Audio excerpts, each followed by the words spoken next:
Hi, this is Martha Teeter. This month we're going to be talking about resilience, particularly how resilience can help prevent compassion fatigue from developing. So when you're thinking about resilience, think about adaptability, flexibility, like a sapling or a young tree in a heavy wind. It may be bent over for a while during the storm, but after the heavy wind it can return to its original position.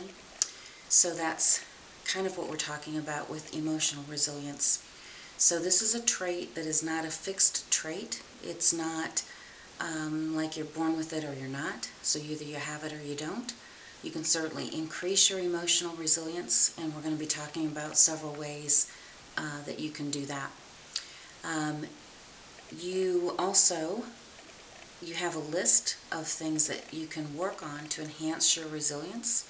Those include things like social support, which for y'all might be staying close to your team, your family, your friends, where you are and back home, being resourceful, seeking out help when needed, recognizing your own limitations, finding various sources of support, finding meaning in the midst of difficulty, deepening your spiritual connection and spending time with God, and several other things like that are listed on the outline this month, so you can look at that for some more information.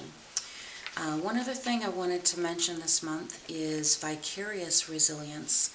So we've talked a lot about vicarious traumatization or secondary traumatization or compassion fatigue.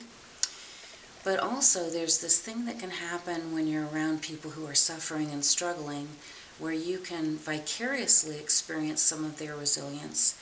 And you can probably think of times when you've been inspired or impressed by how someone has handled difficulty, and that has given you a different perspective on things. And again, in the outline there are a couple of things to keep in mind about vicarious resilience.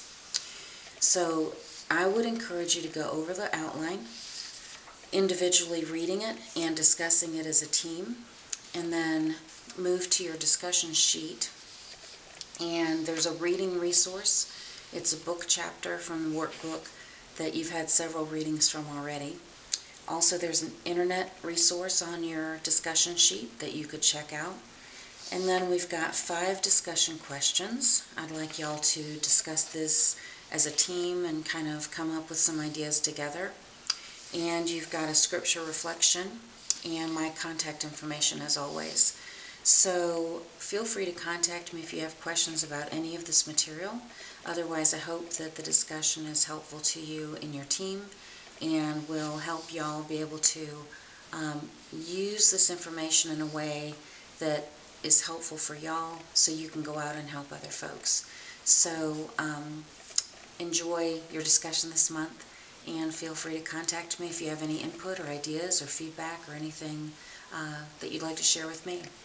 So thank you, and we will get back together in April. Thanks.